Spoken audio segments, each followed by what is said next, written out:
Hey there, this is Chris Knowles from PsychoWest Ninja, and in this video I'm going to take you through how Hexahedra is put together from a software engineering viewpoint. So this isn't a normal devlog video. If you're after an update on how the game is coming along, there'll be another one of those along soon. This video may not be for you, but if you're interested in how I've put a game together and why, or if you're interested in the nitty-gritty of game dev, then I hope you will find this interesting.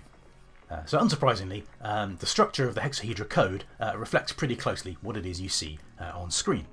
So the overarching class, when you're working on a particular puzzle, is just called Puzzle, and it knows about all the big headline stuff. So it knows what your input cubes are and the target cubes that you're trying to make. And to let you turn the inputs into the outputs, you have a factory, and the factory is broken down into workstations. And a workstation has a set of devices and a set of command tracks that control what the workstations and the devices do. And there are also cubes that move around the workstations and get changed as they go. The class for the cubes is called Hexahedron because Unity already has a class called Cube built in, and for the sake of my sanity it's just easier if those names don't clash. Having said all that though, although I've shown you which parts of the game these classes correspond to, none of this code so far is actually in a Unity project. So none of these things are mono behaviors, none of them are attached to game objects. This code all exists in a separate project called HexSim.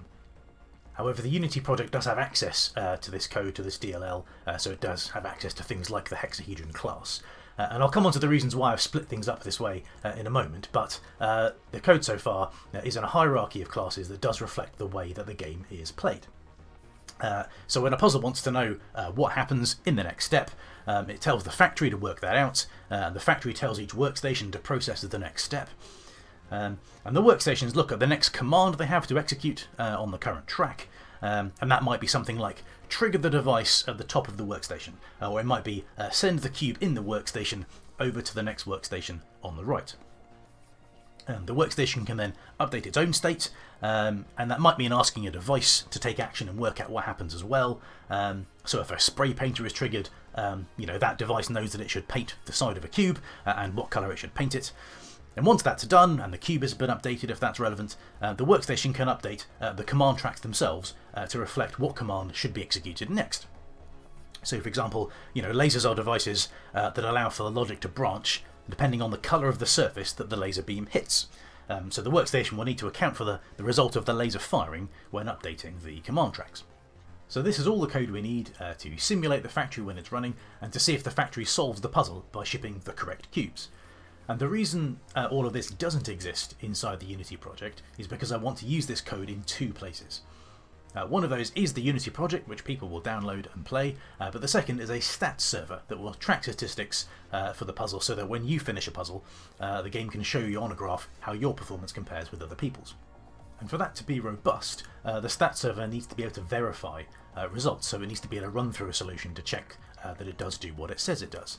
And that will prevent cheaters from claiming to have set some sort of record performance without being able to back that claim up.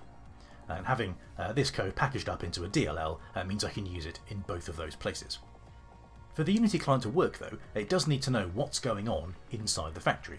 It needs to know what the workstations are doing with their devices. It needs to know where the cubes are and how they're being changed and so on, so that it can show it to you. Now what I don't want to do is just expose all the innards of this code and have Unity kind of poke each individual bit to see what's going on. There's a principle in software engineering called encapsulation, which means limiting the connections between different bits of your software. And the reason that's useful is it means that if you change one part of the system, you don't then have to update lots of other things that all link to it. So how can I get all the information I need about the factory and about the puzzle out to Unity without just linking everything together? Well, what I've done is I've created a series of classes that represent events going on inside the factory. So the base class is called HexEvent, and again that name is there for the sake of clarity because Unity already has a class called Event. And this class really just exists as a way of grouping all the other events together. Some events will cause you to fail a level if they trigger, for example if two cubes collide. And any hex event can be asked whether it causes a failure, although the default here is to say no it doesn't. Now the event you're trying to get hold of really is this one, Puzzle Complete, and that comes with a bunch of stats about your solution, but there are lots of other events. Most of them are a kind of workstation event, which is a hex event that knows which workstation it happened in. So things like devices being triggered, cubes being painted and so on are all workstation events. And so when the puzzle asks for the next step to be worked out, the factory asks the workstations, they generate a list of hex events each, the factory gathers them up, and the puzzle takes a look. And the puzzle is looking for things like the wrong cube being shipped, which causes it to add an incorrect ship event to the list. And as you might guess, incorrect ship is a failure event. But if the list of events shows you've now shipped enough of all the correct cubes, the puzzle will add the puzzle complete event that you're after. And to show all of this to the player, in the Unity side, we have a set of classes that know how to display all of this. So there is a class called UPuzzle. So if the Unity project has a class that corresponds to a Hexim1, I'll just put a U on the start, because again that cuts down on confusion. So the UPuzzle sets up a puzzle object from the Hexim side, and it uses a puzzle definition file, which is just some JSON, and the puzzle sets up all of the objects beneath it from Hexim. But the UPuzzle also has a U factory, and that has a set of U workstations and so on. So when the Unity client needs to show the next step, the UPuzzle asks the puzzle, and the puzzle asks all the things beneath it, as we've seen. It collects all the results, and that big list of hex events gets passed back to the UPuzzle.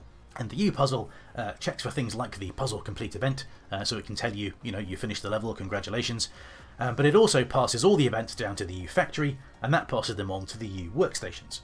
And because the U workstations know where they are, they can look for the workstation events that relate to it. And each one can use those to work out what to show to the player.